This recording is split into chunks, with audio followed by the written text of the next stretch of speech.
Well, good evening, guys. We've got another great video on hand tonight for everyone. I am blessed to be with my great friends, Harley Baker, a fellow Hall of Fame member, a world record holder, world team member, uh, and Jeff Summers, our, uh, our top guy. Uh, Jeff is not only a Hall of Fame member and world record holder, but Jeff has also won the Super Shoot not once but four times. So, guys, welcome tonight. Thanks for taking time for your from busy schedules to do a couple of videos with us. How you guys doing? Oh, Doing doing great. great. All right. Tonight's topic is you got a brand new chambered barrel. You put it on your gun, and you go out and you start breaking it in. Let's talk a little bit about the break-in process, okay? And then let's talk about evaluating that new barrel. So first and foremost, we'll have Harley give us your thoughts. You got the new barrel on. What do you do to break in the barrel? What are your thoughts there and processes? Okay, what I usually do, the first and only number I ever really concern myself with is where my bullet just touches the lands. Because my barrels are 237 from land to land. I just whatever I do, I write that number down. I write it on the barrel, cover it with a piece of clear tape, and write it in my book. The first thing I do. That way, no matter what I do, I've had barrels with 2,000, 2,500 rounds, and that just touch number stays right there. So that's not saying that I keep it in the same seating depth, but that just touch number is the number I start with. And usually, what I do, first thing I do is clean the barrel. I run because when the gunsmith's putting it together, he's got lube in it and all the chips and everything else. I do a good cleaning, and usually I'll use my borescope and I'll check uh, the roundness of the barrel. I want to see what that land and groove and lead looks like, and usually I'll just make a note. Okay, it's round, everything looks good, etc. It's just a little note, nothing scientific, just a little note that I know in a year from now, 6 months from now, I could go back and look. I'm not a big one on break-in of a custom barrel. I usually put the barrel on, find my just touch number, and then I'll shoot it 5 times. And what that 5 times is, I get my scope zeroed. And so when I start this thing, my scope is zeroed, my rifle is zeroed, and then the first cleaning is so important. I see guys run themselves and they start to layer copper. What they'll do is they'll shoot it and copper will stick to the, and then they put carbon on it, and then they put uh, copper on top of that, and now it starts to layer. After that gun is fired, those 4 to 5 shots, make absolute 100% sure that you do not have any copper in that barrel at all. Sometimes, if there's any question, I'll just run something like a Sweets or a real strong ammonia cleaner in it, and I'll let it sit there for 10 minutes to make sure that I do not have any copper. That's how I start every barrel. I mean, I can't Right. think of one I haven't done that way in the last 10 years. And I think I just want to interject. We get so many times we all get the same question or maybe concern that people come up to us, God, my barrel is copper fouling.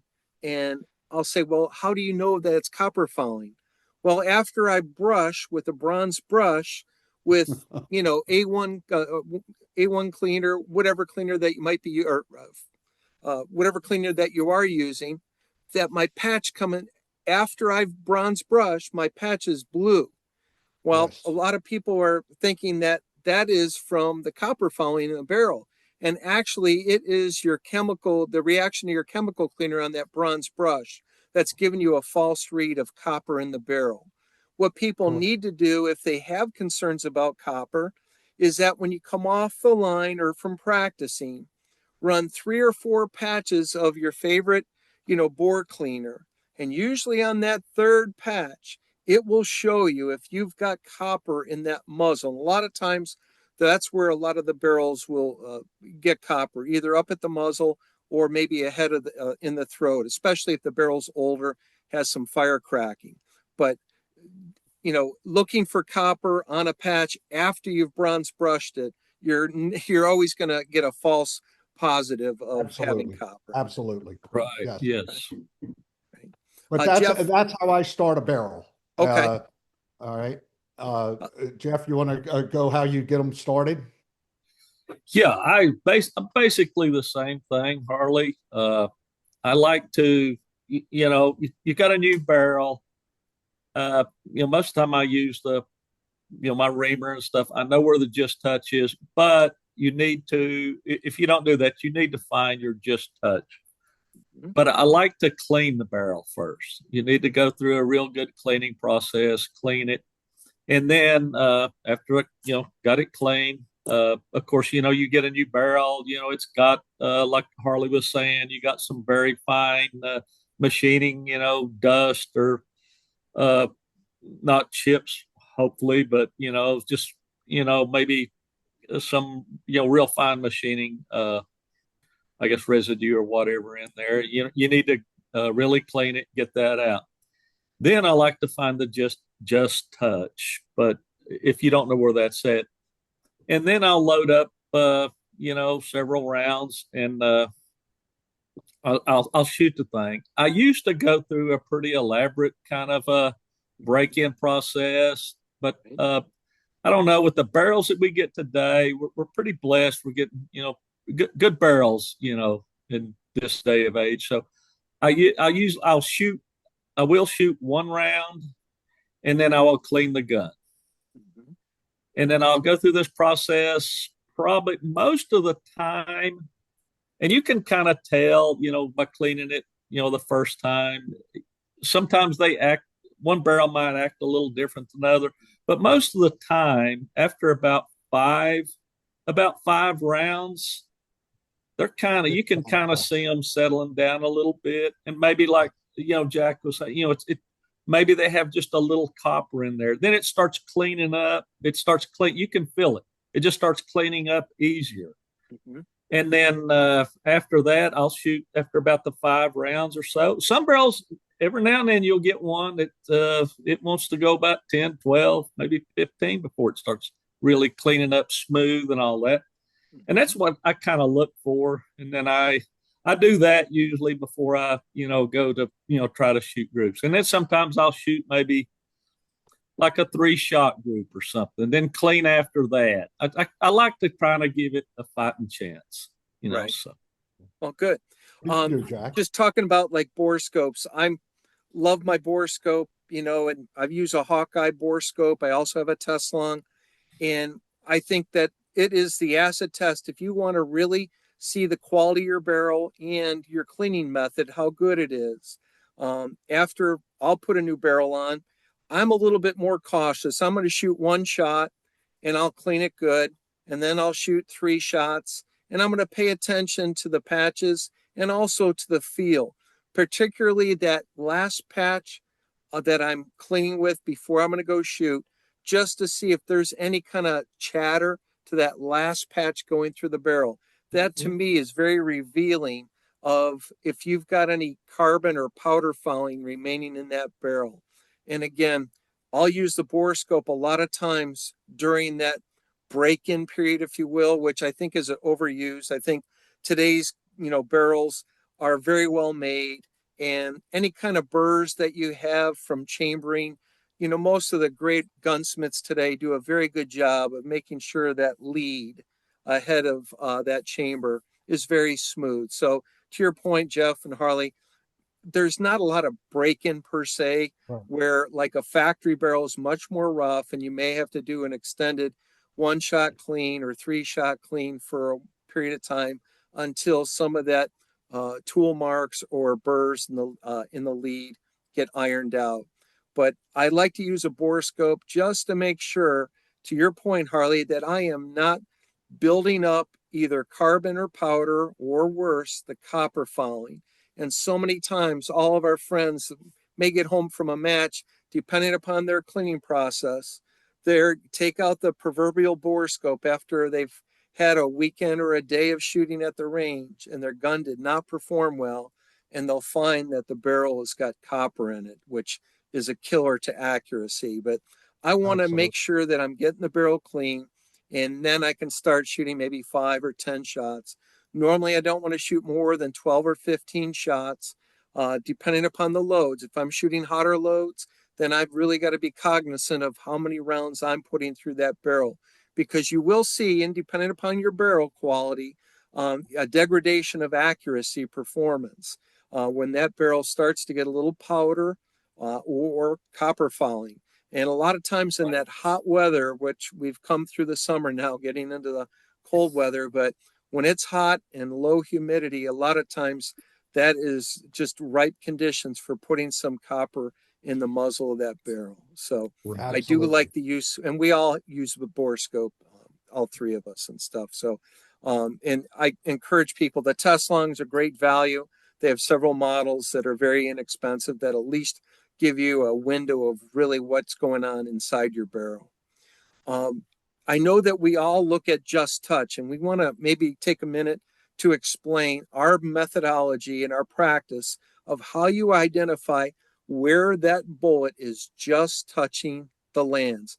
Harley, you're a master with your process where you're putting a dummy cartridge, and I'm going to hand this off to you to walk our subscribers and viewers into how you When find you Just Touch. when you're going to find Just Touch, uh, uh, there's a couple different ways, and I've went away from the one where I do it with the barrel off the gun before I ever put it on the gun and dropping it in, and I could feel it and pick it up with my thumbnail. Because the more I do this, the I found out that you could get a misleading if your brass is not sized properly. So when I have it on the gun. The gun is screwed in, torqued down to my specs, and my bolt is closed. A strip bolt is closed. So from the bolt face, when the bolt is closed but it's pushed back to the 237 number on my barrel, that's a number. Whatever that number happens to be, it's not going to change. That's what it is for that barrel on that gun with that bolt. That's what it's going to be. So I take a piece of brass. I take one bullet. And now I know relatively very close when Jeff gives me my barrels, Jeff Pinehart, he says, Harley, your Just Touch numbers right around 1540 with my tooling, with the tooling I use. So what I want to do before I put a bullet in there, I'll put the piece of brass in, I'll close the bolt, and I want to lift that bolt. And you're trying to feel everything. You could feel the extractor go over the rim. You could feel the shoulder start to engage. You could feel all of this as you're closing that bolt and as you're opening that bolt. So I know what that feels like. I take it out, I put a bullet in, and let's just say my number is 1540, 1 inch, 0.540. And I put it in, I'm going to make it 1 inch, 545. I want to make it 5 thou longer, and I'm going to close the bolt. And when I go to open that bolt, I, if you see me at a match, I'll show you how to do it, but to explain it, right at the very top of the stroke of the bolt, you're opening that bolt right at the very top, you will feel that bullet just break away from the lands with 5 thousandths of an inch. Okay, I know that number. Let's take off 2 thou. Let's make it 1543. I close the bolt. I'll rate right at the very, very top of the stroke. Just you'll feel that bullet just break away from the rifling. But it was less than the 1545. I'll take 2 more thou out. 1541. I'll close it. And all of a sudden, when you're getting there, 1 thousandths of an inch, and you could feel this every time with the ejector doesn't have anything to do with it because we've got that pushed back in by the case.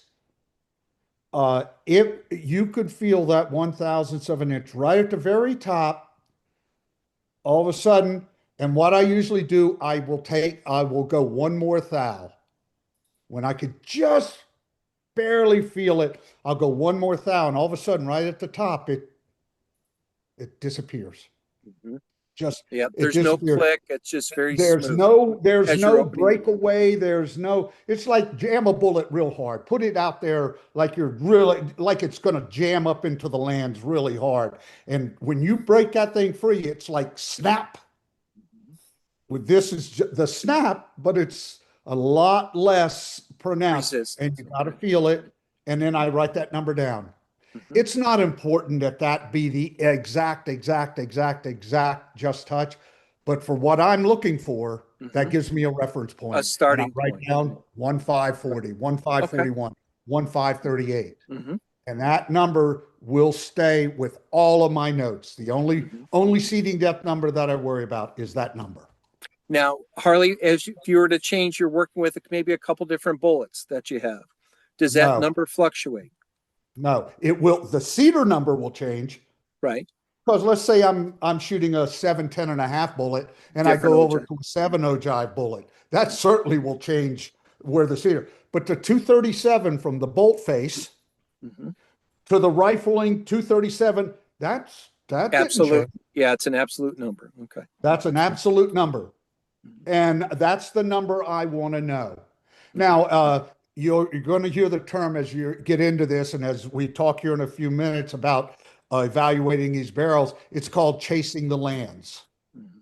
That doesn't mean that I stay at that 1540 as it erodes, and as Jeff alluded to, there's little burrs when they machine it that we eliminate when we fire it, and that's chasing the lands Mhm. because we've taken away not we don't take away 4 or 5 thousandths of metal firing these bullets down them. But Mhm. what we do is that little microscopic edges, that little sharpness, that's what we're eliminating. And to get the same pressure, we have to sort of move that bullet more into the rifling. We've talked before, none of us jump our bullets. We're Mhm. always into the rifling, whether it's Mhm. 1 thou or 35 thou. It doesn't Mhm. matter. Most of us shoot the bullet into the rifling. Mhm. So that little chasing of the lands isn't that you're evaporating that metal. You're just Mhm. taking all those sharp burrs. Mhm. That I mean, you get a quality barrel that's down. I've talked to Mark Bitkin from Bartlett. I mean, they're holding these things to 10 thousandths of an inch. Mhm. We're Mhm. just sort of taking that sharp edges away. That's what we're chasing as we Right. move along.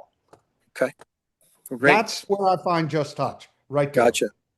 And Jeff, I think you're more the traditionalist where you'll use the proverbial magnifying lens or Yeah, a I loop. do, but it's kind of like Harley said. We're hunting a reference point. I Mhm. mean, Right. there's proverbial there's all different several different ways to skin a cat. What I do, and I was listening to Harley, and that sounds really good. I'm gonna try that. But Mhm. what I normally do, I'll if you're starting with for a lot of the listeners out there, if you're starting with a complete unknown, maybe a varmint rifle, Benchrest rifle, or whatever, just maybe a complete unknown, I will take a case and just barely just size, maybe, I don't know, 50 thousandths, maybe 16th of an inch Mhm. on the case through the size and die, and then seat a bullet long in it. Well, then you could, with the fire control out, firing pin out, and everything, just a bare bolt, you can chamber that cartridge, and it'll push the bullet back. Well, that gives you a starting place. Then you can start, working from there. But then what I will do, I will, maybe seed another bullet, maybe 10 thousandths more into the case. And then I'll take some steel wool and kind of, well, I should say, I will size the case, like you would normally size it. And then I'll take then seed a bullet, take some steel wool, and then I'll kind of just polish the bullet just a little bit, and then close the bolt on it and see what kind of mark it leaves. And if it, going by what the mark, if it's a kind of a wide mark, long mark, I'll move the bullet back, maybe according to how long the mark is, 10 thousandths. But I'll keep doing that little process and, take the bullet out or whatever, take another case, size it, and, maybe push it back, 5 more thousandths. Anyway, you'll get to the point, it's real small, real small fine marks on it. And then you'll find it maybe if you get there, maybe move it 3 more thousandths, and then the marks will kind of disappear. But that's the way I do it. But basically, it's the same thing, what Harley's talking about. It's the same. It's just another way to skin the cat, so to speak. Gotcha. But like Harley was saying, like you've said, what we're looking for is a reference point. And as far as, chasing the lands, like in the PPCs that we're shooting, I haven't found that you have to, I mean, even if you've got, several hundred rounds, whatever, you may have to move it a few thousandths, but it's not like you're really chasing, you're really chasing it. Yeah, you're going to have to, you can move it a few thousandths, and, by shooting it, you can see a little accuracy, difference and stuff. But I guess you could call that chasing, but, I'm thinking, if you have to move it 5-10 thousandths, that would be what chasing the lands. And I think you might get into that for our listeners if you're shooting the larger caliber, larger cases that burn, more powder and stuff. So, gotcha. But anyway, I don't know. What do you got? What do you think? How do you do it? I've done what you have done, Jeff, for years with using a loop and moving the bullet back and polishing it with steel wool and looking for the proverbial landmarks and moving it back until they disappear. And again, it is critical, as you can attest to, that your run out on that dummy round that you've made be very straight, because you want to try to identify. You don't want to have a false read where if that round, that bullet that you have seated in that case is slightly off axis, you may start to see your lands disappear on, the lands are going to be, depending upon your barrel, 4-groove or 5-groove, obviously throughout the circumference of the bullet. Some might disappear, some might have a little bit more definition to the mark on the bullet.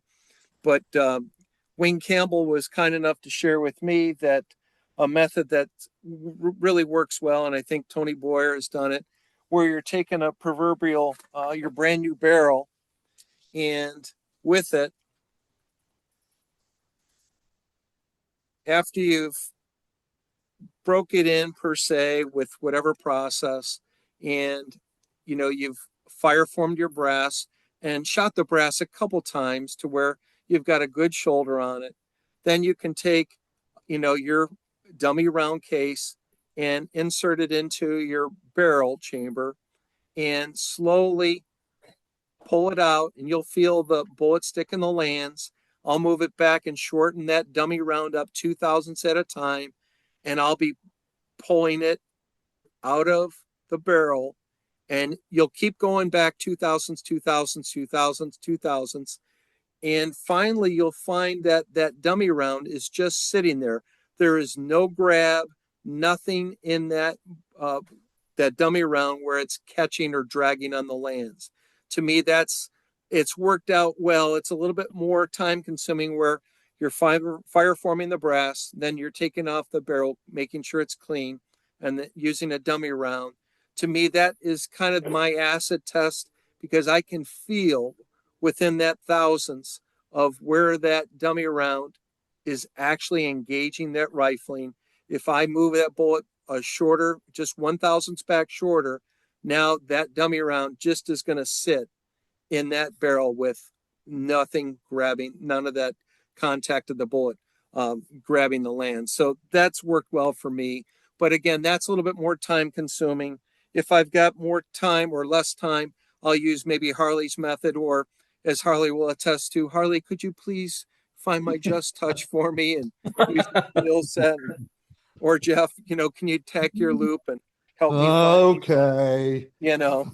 But that's why they would give Crown Royal to friends and stuff, you know. So But um, basically, I mean, really, we've went over like three different ways, but actually we're doing the same thing. right. It's just Absolutely. different things that work for different, you know, work for each of us. We prefer the method, you know, whatever. It's just Okay. pretty interesting. So Well, good. No, good information. Let's just transition. Um, the big topic here is how do you identify the quality of your barrel? And Harley, we'll get your thoughts on it. Obviously, it's so easy to think, oh, it's a Hummer barrel, it's going to shoot small groups. But we all know there's a little bit more to it than that. And they're not all Wish it was that certainly simple. Hummer barrels and things. So Harley, we'll start Okay. with you. You've got the barrel broken in. You've got some rounds through it. You've kind of worked up a load. What do you kind of do to try to assess what quality Okay. barrel that you have? All right. One of the things that we have the advantage over some shooters is we're making our own bullets. And what we'll find making our own bullets on a hole, my bullet sets up in a certain location and it shoots a certain powder charge. Mm-hmm. Now, I'm not saying 29.2 is too light or 31.1 is too heavy, but on a whole, I'm usually somewhere between 30 and 30.5. That's where I shoot. And most of the time, my seating depth's within 6, 8, 10 thousandths of an inch. Mm-hmm. Uh, and Jack has said to me many, many times over the years, the harder you have to work at tuning these things, the Yeah. you don't have a Hummer barrel, Yeah. uh, and that Quite is the the truth. opposite. Yeah. Right. I mean, if you're when you're doing this, and Jack will show you a target here in a few minutes with some bullet holes on them and some groups. Mm-hmm. You're not looking for you don't have to start at just touch and 5 thou in, 10 thou in, 15 thou in, 20 thou in, 25 thou in, 35 thou in, 40 thou in, 5 shots on each one of them. You don't have to make that big of a my ladder anymore is 3 powder charges and usually 3 seating depths. Mm-hmm. And I know where it's at, but you're not looking for one small group. Let's say you just start at 1 thou in the rifling and it dry 30 grains just makes a dot. Mm-hmm. But then again, I go to 30.2 and it opens up. And I go to 30.4 or 5 and it opens up even more. I'm not going to go to that seating depth. I'm looking for a seating depth that's going to give me a little window. It might not be the smallest group, but it is going to be 30.3. Okay, it was a 3 shot 180. And 30.2 was a 3 shot, say a 160. And the other one was a flat 2. I'll take that. A 150, a 160, and a flat 2. I'll take that seating down. But I'll look again. And I usually, when I'm testing the barrel, I'm usually move about 5 thou. I don't. If I jump over it, all well and good. I'm always going to back up. But I'm looking for something right now. So, and I'm just looking for a seating depth that'll give me something. I know you've heard the terms Hummer barrel, and I've been probably shooting this game north of 20 years, and I've had two. One of them was absolutely an exceptional barrel. I don't know, over the years I've tried to contemplate what that was, but the magic of it was at that time, Jack and I were shooting Neil Jones, just dumping powder, 53 or 53 and a half clicks. It didn't matter where I put the bullet. I'd jump the bullet, I'd be in a rifling. It did not matter wherever I was at. It would try, honestly, it would absolutely try to shoot zeros. Those It were the was that days. good a barrel. It was an amazing barrel.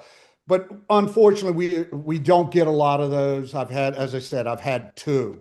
And uh, what Jeff said, he starts shooting 3 shot groups. Most of the great barrels, I never had to shoot over 15, 18 rounds. These things were ready. Mm-hmm. They were ready. One of them, I on my heavy varmint gun, I took that thing, had I think it was 22 rounds down it. Mm-hmm. Took it to the Nationals, won the 100-yard ag, won the 200-yard ag, won the Grand naturally. I mean, it was just that easy. So the harder you have to find this thing, man, just Yeah. I mean, it's It's a normal to pucker see a factor. barrel Yeah. give you a shoot. If you ever hear somebody say, "Oh, I got a gun, but it shoots a number," meaning if I'm shooting 30.1 and I go to 30.2, no, or 30.3, no, it shoots 30.1. And I have had barrels, no matter what the seating depth was, let's say it shot 30 grains. Every time I shot 30 grains, it was there. And that's part of my evaluation as I'm weighing this and weighing that, because some days you go to the range, it's not a 0 day. Mm-hmm. You're just, it's, Right. uh, you know, you go out there and you got to be honest with that. And you got to look out there and go, yeah, I think I could shoot a 2-0 ag today. You just got to be honest when you're breaking his barrel in and getting it started, because now it's 3 weeks before the Nationals or a major world team qualifier. It's not one of those days. And unfortunately, shooting by yourself, you can't go, "Hey, Jeff, how are you shooting today? Jack, how's your groups for?" Mm-hmm. And Right. all of us That's exactly compare right. notes and go, Right. it's not a 0 day. Mm-hmm. Right. It's Right. not Yeah. a 0 day. And I just to interject real quickly, and I'll Sure. give it back to you. But I think that we all want to try to do our barrel evaluation when there's some wind. I tell people, if you can, go to the range whenever you have time. Don't get me wrong, but I never will not go to the range because I know it's going to be windy. I want to have some wind because a lot of our matches, let's face it, you've got some windy conditions, particularly in the spring cool weather. You're going to deal Yes, with some wind. So you really want to see what the acid test of your barrel quality, what it will give you in that window during windy conditions. And I'll hand it back to absolutely. you, Harley. Any Uh, other thoughts? and just going over, just to finish up, when you're shooting 3-shot groups while you're tuning, all right, when it's like when I shoot a rail gun, love shooting a rail gun. When I shoot a rail gun, I'm not looking for 150 and 180 groups out of 5 shots. I am looking for zeros, anything under 120. When you're shooting a bag gun, I've watched Jeff Summers over the last couple years. He'll shoot it, and I go, "My gosh, that gun is shooting great." And he Mm-hmm. goes back, "Oh no, it's just not right. It's just, what are you going to do?" "Well, Let's and the go to next thing you dinner. know, next thing you go out, what he's What now? looking for, and very important, 3-shot vertical 150s. All right. Let's say that's what you're shooting out there. That's not what Jeff is looking for. He's not looking at the size of the 150. He's looking for that. He sees that vertical. He sees that flat group. That's 3 shots. Do you think five's going to make it smaller? No. No. He's looking for that round group. And what's he change? Oh, he mumbly pumbly Yeah, changes the half thousands. of 10,000 Yeah. seating depth, or he takes one kernel out or adds Yeah. one kernel. But It's you're so true. looking, 3 shots have to be round Mm-hmm. and they have to be small. A Yep. 185 3-shot group is not a great group. Right. And All if I right. can, just Sure. great, great information there. It's so true about Jeff with his, I'm going to move the bullet out half a thousandths and, take a couple of kernels out. Um, but, one thing is the shape of our groups. And it took me for a little while to learn this. The worst measuring group you have is really a flat group, or you can have an angle to it. The vertical is the vertical. It's certainly not going to be a great group with vertical, but a lot of Yeah. times your horizontal group will measure big, or if you have an angle to it. And everything has a cause and effect. Your seating depth, your powder charge, and also neck tension. If you've been going up and down in powder or moving the seating depth around, I am always looking for, as you guys are, a round group, not with an angle, not flat. And if I'm seeing some angle to it, I have learned that it might need a little adjustment of neck tension, even a half or a thousandths change in neck tension. Either way can get rid of a slanted group, and you want to get it to go to round. Or if it's flat, a little change in neck tension. That's like my final tool in tuning. And a lot of times I don't need to really change the bushing that much, but you can see, especially 200 yards on an honest day where the wind is not, fighting each other, or the flags are not fighting each other, you can easily see the difference of a thousandths change in neck tension. So again, our goal, we want round groups, not anything that's flat, certainly not a lot of vertical. And vertical is not bad if it's really blowing hard on a windy day. Yes. Okay, it's cutting that condition. But when you get diagonal in the group, that's going to measure big. A triangle group, particularly at 200 yards, or the proverbial round group, will obviously give you your best group sizes. And any thoughts more, Harley, that you want to share? No, just don't beat yourself up. Most of the barrels that we get today uh, are quality barrels. They're lapped properly, the geometry's right, and all of that type of stuff. Just when you evaluate it, be honest with yourself. Uh, uh, when you're looking at those conditions, and let's say we're shooting a 15 mile an hour, switchy 15 mile an hour, Mm-hmm. it's normal that you're going to have a bullet leaking out. You just can't read all the conditions. That's okay. Just hang in there. But what we're looking for are round 3-shot 120 groups. Mm-hmm. Then your rifle's tuned. Right, right. Now Jeff wants them a lot smaller than 120s, and he's going to talk to us right Right. now. Yeah, right. Well, and I think we want to also interject into a lot of people, and I learned this from our old friend Smiley Hensley years ago, that you may have a gun that you're using 3-shot and have a certain powder charge, and you're like, all right, we're off to dinner, or let's open up the crown. But the 3 shots, that is showing you your seating depth. It does not show the correct load. You really need to shoot 4, preferably 5 shots to verify and validate that powder charge. Because to obtain your smallest groups with using 3-shot groups, that can be a lot hotter load than what a 5-shot group will tolerate.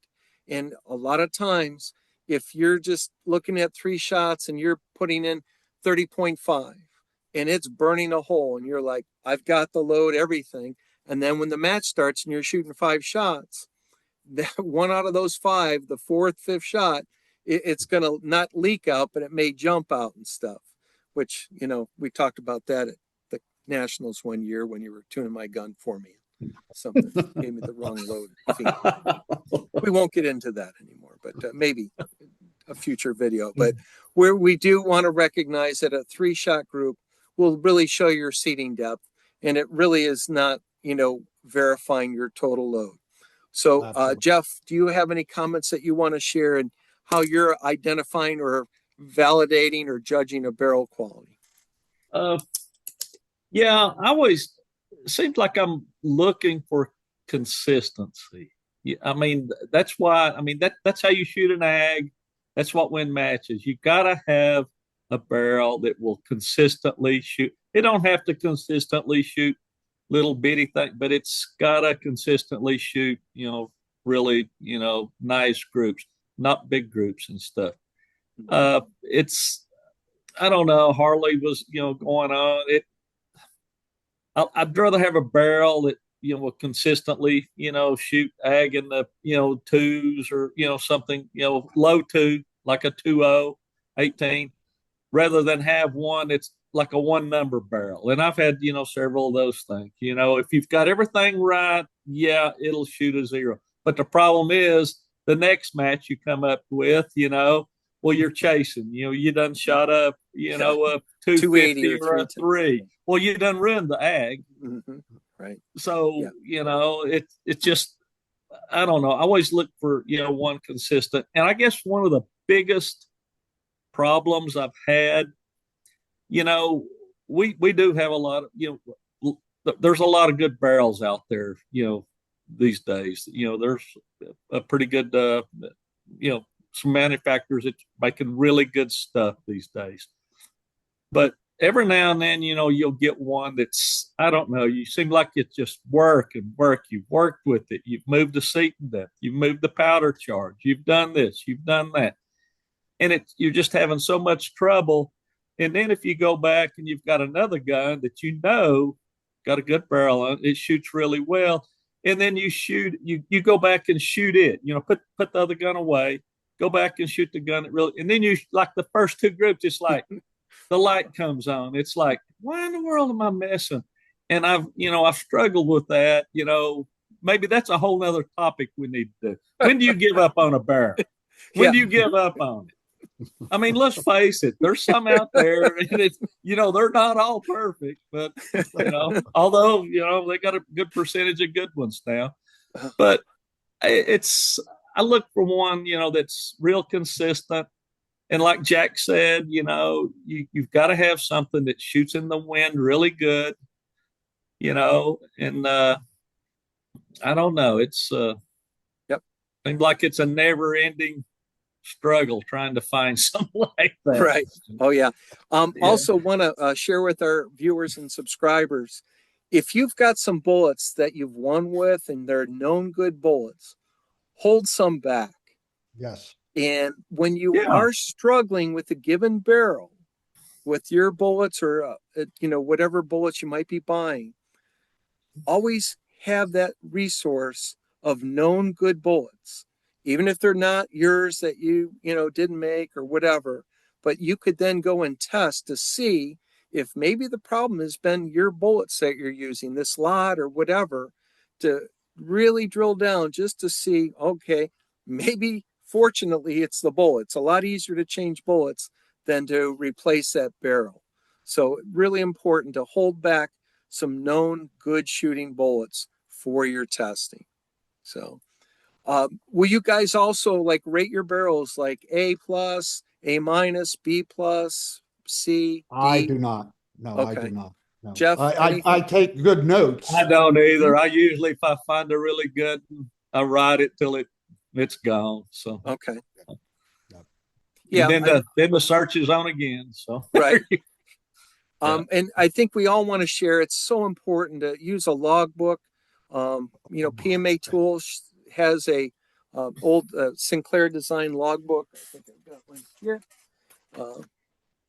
And if you guys can see it, and just keeping notes, throughout the book of what's going on with the barrel, making notes of condition that you shot, temperature, humidity, wind, and more importantly, if you're struggling, what are you seeing? Is it condition that you're fighting? And a lot of times you can go back through this and connect the dots. We're like, wow, you know what? That seating depth doesn't seem like what I was using. And again, this can get into another topic with your bullet seater. If you're using shims underneath the cap, you may think your seating depth is X and it may be Y. So again, important on a bullet seater, if you've got a micrometer top, something with a number reference that you can write down in your logbook, it allows you, before the match starts or you're practicing, you double check your headspace, that you're bumping the shoulder back X amount, and then you look at your micrometer top on your seater to see what number it's at, making sure everything lines up. And of course, you've got to use a bullet comparator to make sure your seating depth should be that. So critical notes can really prevent you from wasting a lot of time at a range where you are looking east for sunsets because you've got the bullet seating depth way outside of really what it wants for that given barrel. You bring something. I just thought of something, Jack. You were talking about the bullet comparator thing. And some of the listeners out there, maybe they want to hear this is something I just thought of. Sinclair used to make a little bullet comparator, a little tool. It had just a hole, a certain diameter, and I'm sorry, I can't remember what the diameter was, but they were bullet caliber specific. Mm-hmm. And you can take those even like in a PPC, and I always call it, I would use that tool and measure from the base of the brass case, Mm-hmm. and then you've got a seated bullet, and then I would call it ogive to base OTB measurement. Mm-hmm. But you could take, say, if you some of the shooters out here, if you shoot different bullets, from different manufacturers, you Right. could take, whatever you set your gun up, take that ogive to base measurement, and then say you want to try somebody else's bullet or something, Mm-hmm. and then you could you play with your seeder and get that same ogive to base measurement, Mm-hmm. and it'll be really close to the ballpark. It'll save you a lot of experimenting and all that stuff. It'll be really close. Yeah, and your gunsmith can make. I've got one of these right here. It's just Right. simple piece of barrel stub, Oh where yeah, you're going to but have yeah, your yes, reamer into it, and where your ogive sits, you're just going to measure that, and something that simple is going to be your bullet comparator that you're going to use, right, keeping your loading box and things. So, again, just having a process that's repeatable and stuff. So, right. um, moving along, I've got a test target here, and I know it might be hard to see, but when I have a new barrel and say at 100 yards on a given day with N133 powder with my 6 ppc, I'm going to go and I'm going to find the just touch. Either use Harley's method, where you're putting that bullet in a dummy case and opening the bolt until you kind of remove any of that clicking. Or if I have time, I like having the barrel off the gun where I'm using a dummy round and I'm starting with a long seating depth and moving it shorter into the case, 2 thousandths at a time, until that bullet just sits on the rifling, just touches instead of grabbing. So what I'll do with 133 powder for my bullets, I'm going to start at 29.7, 29.9, 30.1, 30.3, and 30.5. And I'm going to start usually at just touch. And with that, I'm going to shoot 3-shot groups and work across at just touch in from 29.7 all the way to 30.5 and evaluate a couple things. Obviously, the group size for 3 shots is paramount, but I also want to look at how is that point of impact change? Is it stable where it's in the same spot across that bullseye or what we call the mothball? Or is it going down as that load gets hotter and hotter that you'll see? So it's kind of important that I'd like my point of impact to be stable across different seating depths with different charges. But I'll take time, and this is just a 100-yard target where I'll start at, say, just touch, and I'll shoot 3-shot groups at 29.7, and then I'll work across at 29.9, 30.1, 30.3, and then 30.5. And with that, I'll move the bullet into the lands 2 thousandths, and I'll start over again 29.7, 29.9, 30.1, 30.3, and then also 30.5. I'll move the bullet out 2 thousandths longer to 4 thousandths in the lands, and I'll start over again at 29.7, 29.9, 30.1, 30.3, and 30.5.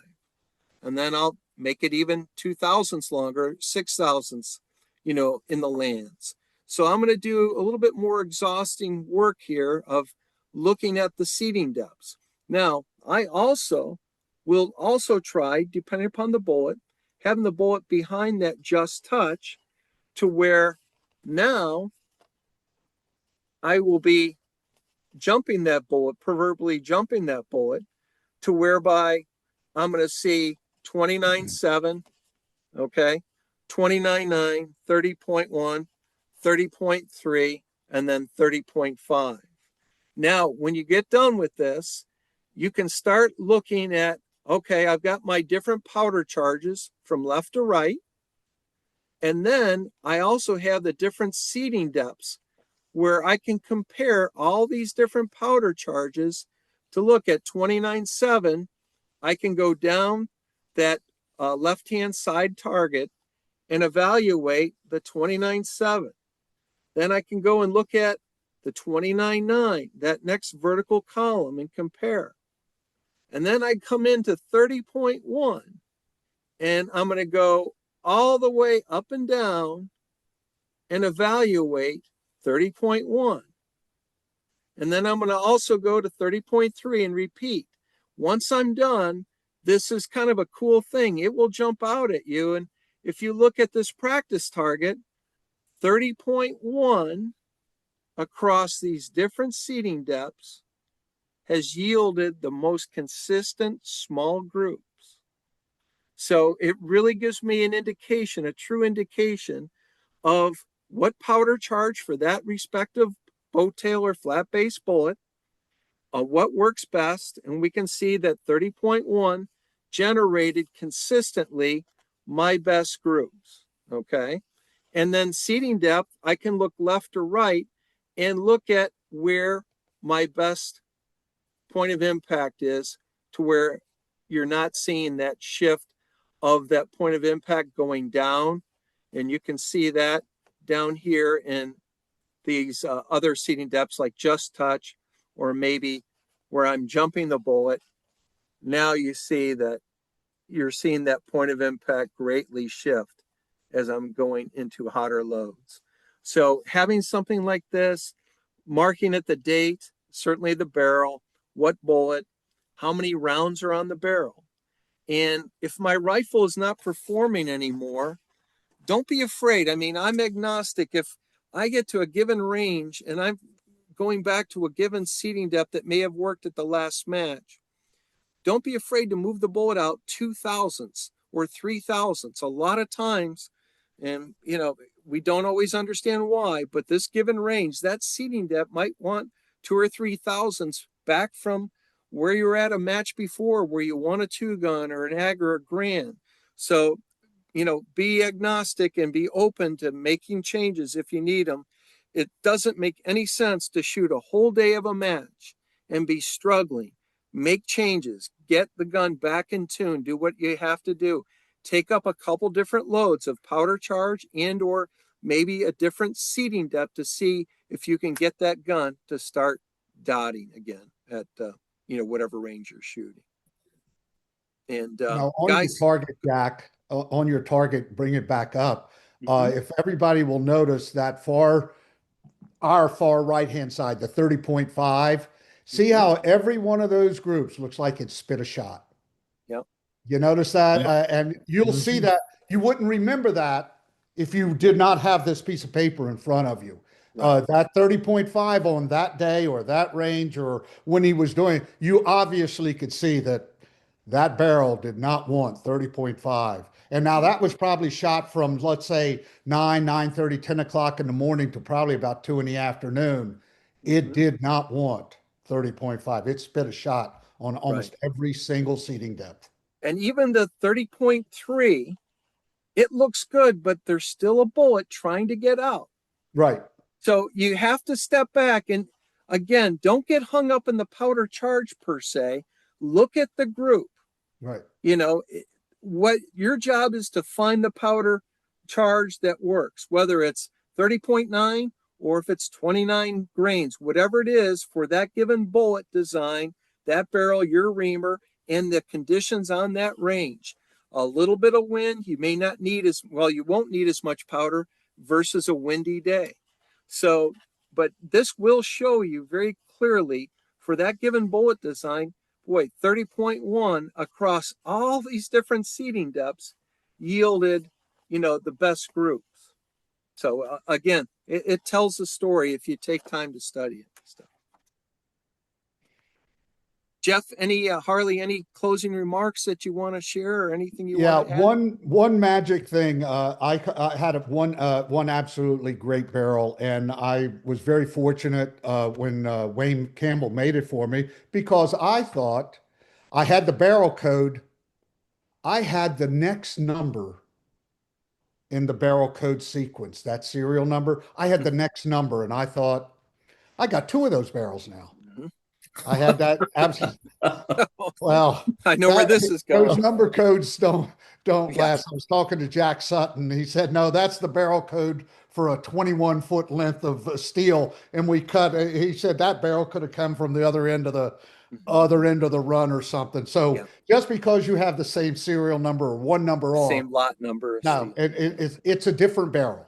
It's Yeah. a different barrel. Yeah. A Mhm. different barrel. Yeah, it's going to be cut from a different section of that bar stock. And Absolutely. you just don't know. But well, guys, I think that you had a lot of great information. Harley, thanks for your input. Jeff, any closing remarks that you want to share? No, it's just like, yes, I do have. We both, all three of us have talked about it, and you even showed the PMA, the barrel or the rifle Logbook. log Mhm. right there. That's a very important thing. And the older I get, the more I need to do it. You need to keep good notes. Yeah. Because, you go back to your reference stuff, go back to seating depths, maybe even ranges and all that. But that is very important now. Right. Keep very good notes. Mhm. And let's not forget that a seating depth is all relative for your micrometer setting, depending upon how much powder. If you're going up or down in powder, your micrometer top will need to adjust based upon the resistance in that powder column in that case neck. Right. 29.1 with, say, a number 0 on that, Mitutoyo micrometer top, that number 1 or number 0 on that micrometer top with 29.1 versus 30 grains, that seating depth is going to be different because that bullet is pushing on or against powder, or maybe not even touching powder if you're shooting a lighter load. So Right. you have to adjust that seeder based upon what powder charge that you're shooting. You cannot assume that a 790 jacket versus 825, that's two different seating depths based upon that micrometer top, based upon that longer bullet or shorter bullet resting on that powder column. So just bear that in mind too.